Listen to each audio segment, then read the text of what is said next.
right, well, have you ever looked up at the night sky and wondered, what is up there? The guys at Vanderbilt University Dyer Observatory get to do that for a living. How fun. So cool. Our friend William is here to talk about the year's biggest events going on in the night sky.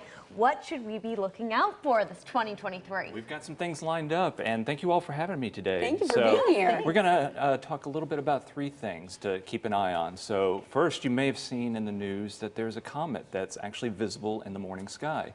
So right now, you still have to have binoculars or a telescope to see it, but it's projected to get bright enough that you'll actually be able to see it with just your bare eye by the end of the month. And even better, it's actually getting from the morning sky up into the late evening sky, so much easier to view it. And then afterwards, starting on, or actually on March 1st, we have another event that we're really looking forward to, which is a planetary conjunction. Ooh, what's so that? You may have remembered back in December 2020, the great conjunction of Jupiter and Saturn. So that's where they appeared very close to one another in the sky. And we're going to get something like that in March, but this is going to be Jupiter and Venus. So they're the two brightest planets. They're not going to get quite as close as Jupiter and Saturn did back in 2020, but still they're going to be, you know, a splendid view in the sky. And the best thing is you don't have to have a telescope to see that. You can enjoy it just with your bare eyes. Cool. Oh my gosh. That's awesome. And then So cool. the final thing that I'll mention, or event-wise today, is in October, on October 14th, we actually have a partial solar eclipse visible here in Nashville.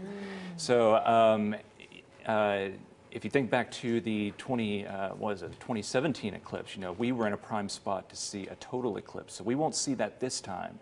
In fact, if you look at a map of the U.S. and see where that shadow of this eclipse is going, you'll notice that that shadow is actually going out west mostly. And if you happen to be out west, you'll see something even more incredible, which is something called an annular eclipse.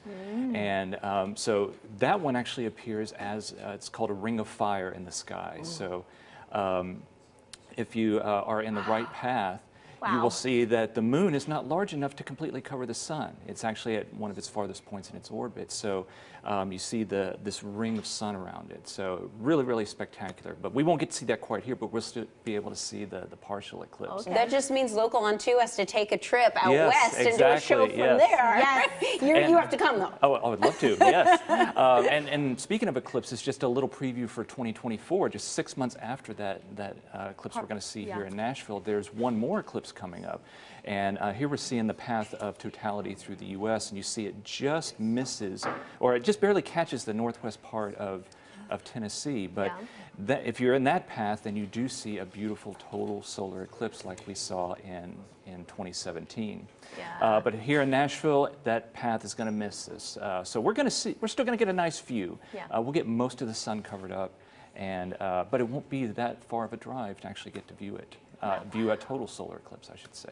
So, and I'll just mention one other thing. We've got lots of other little events going on throughout the year. So if you go to our website, my colleague Alex Rockefeller puts together a fantastic astro calendar every month. And it's chock full of information, upcoming events, really interesting dates. And that, along with other resources, are available for free on our website, just dyer.vanderbilt.edu. How have I not known about this calendar? I mean, this is what I need to use at home. To be fair, it's kind of recent, in the past year or two, but yeah, it's really gaining traction. So, you know, share it around. It's for everybody. What does it give you when you see people getting excited about these types of events, or maybe even sending pictures in of things that they've taken in the night sky? It must be fun to see everybody get hyped. That makes the job really worth it. So yeah, I mean, I have one of the best jobs in the world, being able to show the people things that I really enjoy so much. So it's so cool. Yeah, it really is. Thank you so much. That's really cool. I know. Thank you. Did you always know you wanted to get into this? I've always loved astronomy. My parents supported me very well in my astronomy interest as a kid, got me telescopes. I still have the telescope that I first saw Jupiter and Saturn with, so they had a huge influence on that. So I don't know how many nights they were out there at the telescope with me looking, whether they wanted to or not. That's so cute. I love that, and here you Yeah. are living your dream. I am, yes. We're very proud of you, William. Well, thank you very much. So much. Come on back and talk to us more about this. It's fascinating. I'd love to be back. So thank you for having me. Thank you. Thank you so much. Yes. Make sure you check them out online. Yes. They have so much to offer. It's absolutely wonderful. And again, you'll definitely want to see that moon calendar. Yeah. That website is dyer.vanderbilt.edu.